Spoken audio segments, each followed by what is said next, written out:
Okay, Adi, you're asking how you know what to cut out because everything feels important. Of course it does to the reader. There are four possibilities here. Number one, you could, first of all, highlight or underline. So print the whole thing out, or do it online. Highlight just the events, just the this happened, that happened. And yeah, you can include all the details in there because I think that's important when you say, you know, how many miles, how many minutes, all that sort of stuff. Then you save as so that you have a brand new document. And then this old document will not go away. It won't be changed. It'll be a separate document, right? You know about that, right? If I go up to file, Make a copy, yeah. make a copy, or I could even do save as. Word has save as, and if you do save as, when you change the name, it keeps the old copy and it tucks it aside. Yeah. Okay, but yes, you're right. Make a copy. You can call it draft two. What you do, you cut out all the other parts that you haven't highlighted. Okay. Then what you do is you use your memory, and whatever's the most important reflective details, they will be there. Hmm. Right. Your mind is going to forget all the you know how you kind of stated things and you repeat yourself, or you say, you and I, it's very hard for you and I as writers because we're the ones who are creating to judge what's useful, what's not. You Yeah, have to trick yourself. You have to trick yourself. The way you do that is the way I learned by accident. I had to lose my draft altogether, right. which is painful. I never would have done that on purpose. It was a pure accident. Okay.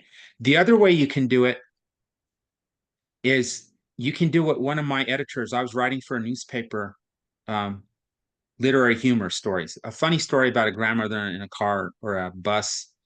And it was just this humorous story. The way she chewed her food was really funny. Oh, And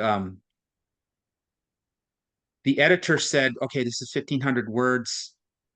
You're going to have to cut this down. I mean, I'll put it in the online edition, but if you want it printed and sent throughout the city, it has to be 500 words. oh, Well, guess what? Instead of saying to myself, how am I going to do this? Every word's important. Like all the things that I want the reader to know. No, I made it work. yeah. You will automatically pick out what's the most important if you're forced. So what you do is you give yourself these deadlines and you say, all right, and okay, when I read that at Barnes and Noble, because I was supervising the open mic at Barnes and Noble, when I read that, the 500 word thing, it was beautiful. The first time I read something of mine where it's like, this is professional. And so the pros, the absolute best way to become a best writer, quickest way is to give yourself a word limit, and you'll find ways to consolidate things. Now, we can spend more time with this. I can give you examples because you're probably saying to yourself, but how? How do I put three ideas into one? You know? But like I said, you can highlight what you're trying to say. You can also ask yourself, what am I trying to say here? And Yeah. then state it very simply, right? So if I ask you, Adi, what are you trying to say here? And you say blah, blah, blah, blah, blah, blah, blah, right? Just try to remember that blah, blah, blah, blah, blah, blah part. And that becomes your new draft, right? We think we have to be fancy. We think we have to have very ornate poetic language, but the reader doesn't care about that. That language and that beauty and that um, unity that you're looking for will come when we have a bare, it'll come in the right places when we have the events in that draft. Hmm. Here's another way to do it. If it's too painful or you just want to try something different, the quickest way, if I say to you, Adi, you have to cut one sentence from this paragraph, right? Step one, cut out that sentence, right? Well, first highlight what's important in that sentence. Cut out that sentence and then go to another sentence. It's kind of cheating in a way, and add that idea into that other sentence, right? So if you say, um, Would that be like putting it off for later? you know what you mean? Like you put it from one sentence to another to deal with it later? No. What I'm talking about is if you have two sentences, the first sentence is like, um, I love hamburgers. They are Mhm. so delicious, period. Second sentence, hamburgers are nutritious and they're actually good for you in many ways. They give you protein, right? Now you're thinking to yourself, the two different sentences say two different things, right? Yeah. They're both important. But guess what? I can combine the idea of nutrition into the first sentence. I love hamburgers because they're nutritious and delicious, period. Yeah, I see. Right? So you hook both sentences that way. Um, but again, it seems to me, I think what's going to work best for you is uh, get used to cutting one sentence at a time. I would suggest doing that last example. Uh, Mm. just get rid of one sentence, combine it into another sentence by, you know, the word and hamburger. I love hamburgers because they're delicious. Period. I love hamburgers. Also, I've learned that hamburgers are very nutritious, and people don't really pay. People have a bad misconception about hamburgers, right? Right. Yeah, So yeah, you have to find a way to combine those and just go with what's real simple. Just use the word and, right? hmm Um, you just pack that sentence, and you may have to rewrite both of those sentences. Or like that other sentence that you're going to keep, you might have to rewrite it to yeah. carry that other idea into it. Right. All right. We're going to be out of time in a minute here. Here's what I was going to suggest, what I was going to say. No, I think we'll end here. I was thinking I might rewrite this for you, but I I don't want to give you a false promise here because I still have to prepare for Monday, and Mhm. so I have to do slides and everything, and make sure that I have all the resources that we're going to need, and it's properly paced out and everything. So, um, okay, yeah, I was going to say here, my goal for the rest of the summer was set. Train to meet these demands to impress the coaches and prove to myself that I could do it. Here's what I think is happening here. You don't need a comma here, or you need something different right after set. I think the reason you put it there is because it feels like it's a natural break. It feels like it's a different part of the sentence. And if you're reading it, you probably need to take a breath, right? Mhm. My goal for the rest of the summer was set. Notice how I paused.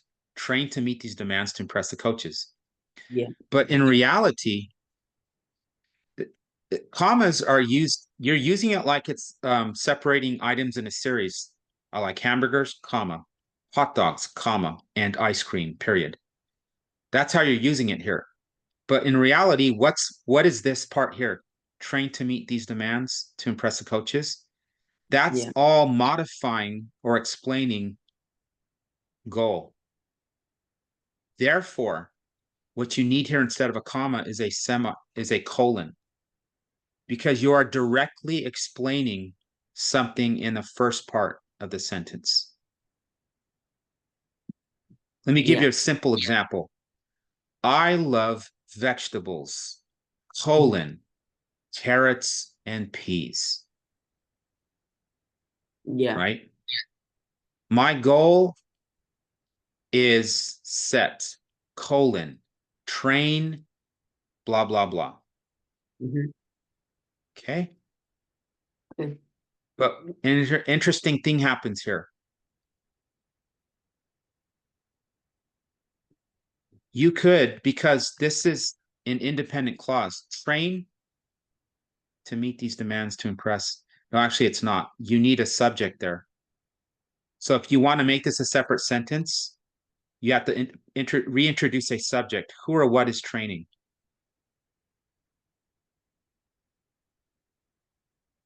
My goal, right? Yeah. So who's so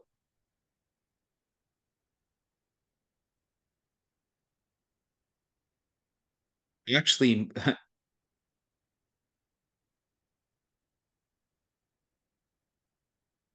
I think this is the subject.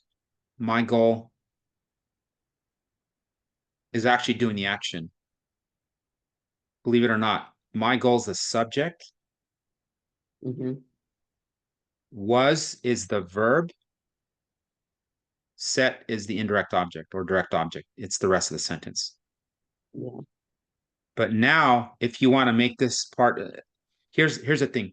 Your run-on sentences, what I would do, the quickest way until you get used to these lessons from Strunk and White and you're more comfortable with commas, semicolons, and colons, what you can do, the best way to deal with this is to break up those long sentences and make them like take one long sentence, make it several short sentences, and you will cure that, Mm-hmm. right? My goal for the rest of the summer was set, period. I would have to. Yeah, I know this. When I'm writing, I usually don't do this, but when I'm gonna edit it, I'll fix this. Okay, you'll clean those up when you edit. Yeah. Got it. Got it. Makes sense. Okay. Adi, thank you for your time. And any last questions that you have? I'm gonna let you go. It's late. Oh no, it's fine. Okay.